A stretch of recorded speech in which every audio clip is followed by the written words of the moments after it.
The Korthak had terrorized 17 star systems before arriving at Earth's doorstep. Standing 12 feet tall with obsidian scales that could deflect plasma fire, razor-sharp claws that could tear through reinforced titanium, and eyes that glowed like dying stars, it was a creature born from the nightmares of 1,000 worlds.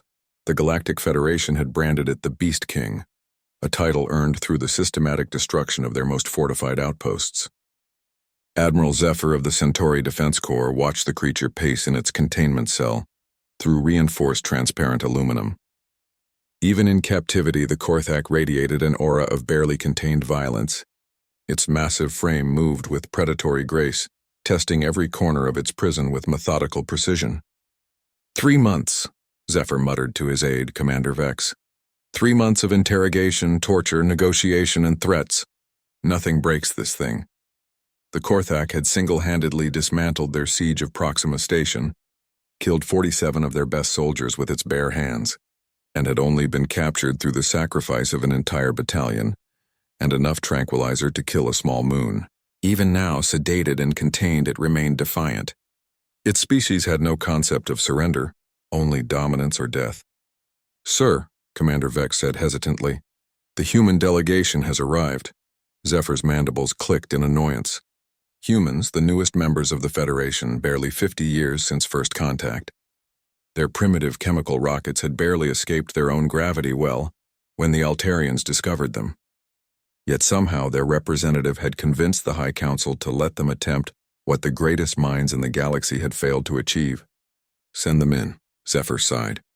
The airlock hissed open and 3 figures entered. Dr. Sarah Chen, a xenobiologist whose reputation preceded her, Captain Marcus Torres, a military advisor, and trailing behind them a small human child with dark hair and curious brown eyes. "Admiral," Dr. Chen said with a polite nod, "thank you for allowing us this opportunity." "Dr. Chen," Zephyr replied stiffly, "I must say I'm surprised by your unconventional approach." His multiple eyes fixed on the child who couldn't have been more than 8 years old in human terms. The child, Maya, according to the files, was completely absorbed in studying the Korthak through the barrier.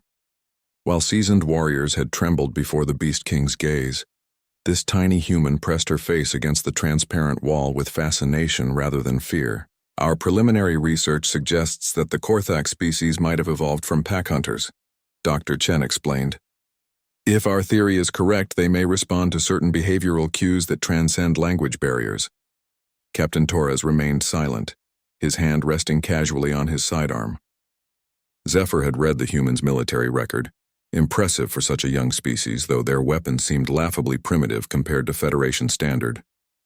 "Every psychologist, every interrogation specialist, every torture expert in 17 systems has tried," Zephyr said. "What makes you think—" A deep rumbling growl echoed from the containment cell. The Korthak had noticed them. It approached the barrier with slow, deliberate steps, its claws scraping against the floor in a sound that made even Zephyr's scales crawl. When it reached the transparent wall, it pressed its massive hands against it and stared directly at the humans. "Wow," Maya whispered, her voice filled with wonder rather than terror. "He's beautiful." The Korthak's head tilted slightly, the first sign of anything other than pure aggression it had shown in months.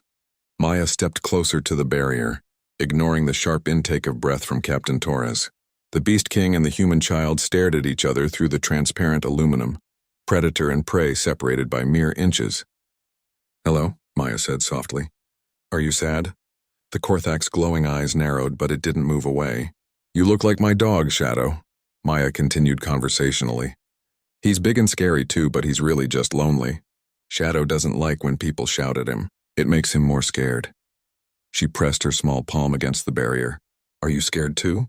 Zephyr was about to intervene when something unprecedented happened.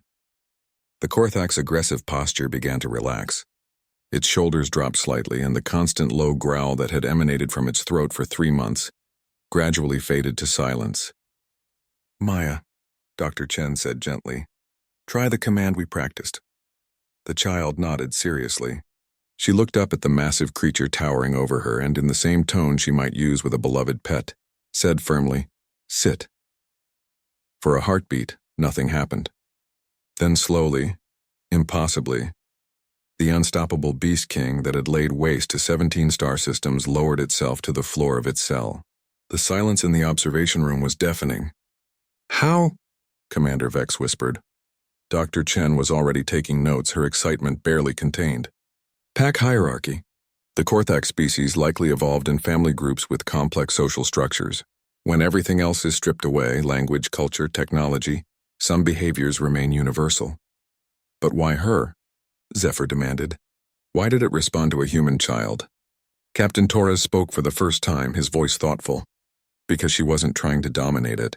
Every interrogator, every warrior who faced this creature approached it as either an enemy to be defeated or a problem to be solved. Maya saw it as what it truly is, a living being that's probably terrified, angry, and alone. Maya had moved to sit cross-legged on the floor, mirroring the Korthak's position. She was talking quietly to the creature, telling it about her dog, her school, her favorite foods. The Beast King listened, its head tilted like an attentive pet. The Korthak might be the apex predator of its homeworld, Dr. Chen observed. But pack hunters have an instinctual understanding of leadership that has nothing to do with size or strength. Maya approached it without fear, without aggression, and with genuine caring. In the creature's perception, that makes her the alpha. Over the following weeks, Maya became the key to communicating with their prisoner. Through her, they learned that the Korthak, whose name was actually Krexhai, had been the sole survivor of his pack when the Federation destroyed his homeworld thinking it was uninhabited. His rampage across 17 systems had been driven by grief and rage, not malice. The revelation changed everything. First contact protocols were rewritten. The Federation established a new department dedicated to interspecies psychology, with Dr. Chen as its head. And Maya, the 8-year-old girl who had seen past the monster to the broken soul beneath, became the youngest consultant in galactic history. Sometimes the greatest strength isn't the ability to destroy, but the wisdom to understand. And sometimes the most powerful force in the universe is a child's simple capacity for compassion.